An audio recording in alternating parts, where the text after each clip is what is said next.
ایک ڈاکو پکڑا گیا، اس نے قتل و غارت گری بڑی کی تھی، اس کو پھانسی کی سزا دی گئی۔ پھانسی سے پہلے اس کو آخری آرزو پوچھی گئی، اس نے کہا مجھے میری ماں سے ملواؤ۔ اس کی ماں کو پیش کیا گیا، جیسے اس نے ماں کو دیکھا نا، ماں پر یہ لپکا، وہ ڈاکو جو تھا لپکا، اس کو کہ نوچ ڈالوں کھا ڈالوں اس کو۔ پولیس نے خیر وہ پکڑ لیا اس کو، بولا کہ ماں سے اس لیے ملوایا کہ تھوڑا روئیں گے دھوئیں گے، اپنے دل ہلکا کریں گے، آخری دیدار کریں گے۔ یہ تم نے کیا حرکت کی؟ تو اس نے کہا کہ میں اپنی اس ماں کی وجہ سے آج پھانسی کے تختے پر جا رہا ہوں۔ اب سب ہکے بکے رہے گا کہ یہ کیسے؟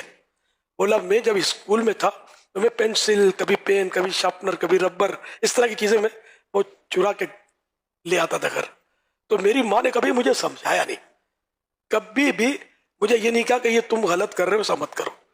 تو میری ماں چونکہ مجھے کچھ بولتی نہیں تھی تو میں سمجھا کہ میں صحیح کر رہا ہوں۔ اور یوں میری جو بچپن کی اسکول کی عادت جو تھی پینسل اور پین وغیرہ چرانے کی، یہ بڑھتے بڑھتے میں مطلب بڑوں سے پھر وہ چوری کرنے لگا، پھر چھیننے لگا، اور اس طرح میں قتل بھی کیا چھینا جھپٹی میں، اور آج یہ پھانسی کا تختہ میری ماں نے مجھے اس پر پہنچایا۔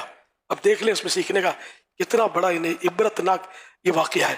مجھے کسی نے بتایا تھا، یہ اب خدا جانے یہ واقعہ سچا ہے یا من گھڑت ہے، میری اپنی اس میں کوئی تحقیق نہیں ہے، تاہم یہ پاسبلٹی تو ہے کہ شروع میں بچہ چھوٹا جرم کرتا ہے، آہستہ آہستہ بڑا جرم کرتا ہے، کہ بعض اوقات معمولی سی باتیں بھی ہے نا آدمی کو کہاں سے کہاں پہنچا دیتی ہیں۔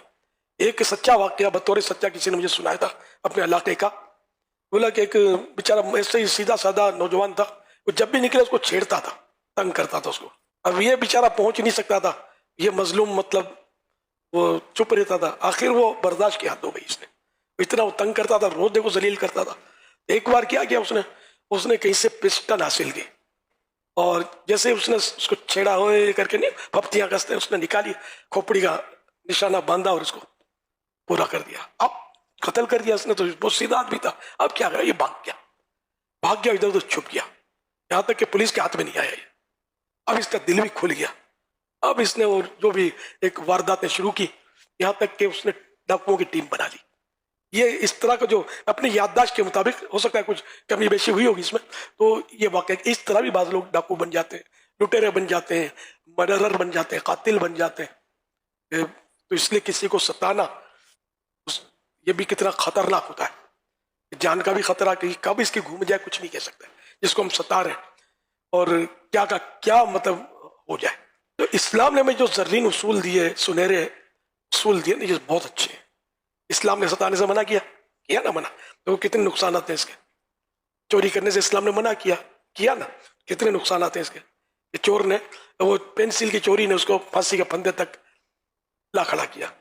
تو یوں مطلب اسلام جو بتایا، اللہ اور رسول جو فرمائے، اس میں ہزارہا کروڑہا حکمتیں ہوتی ہیں، اور ہمیں انہی کو فالو کرنا ہے، اللہ اور رسول کے احکام کو۔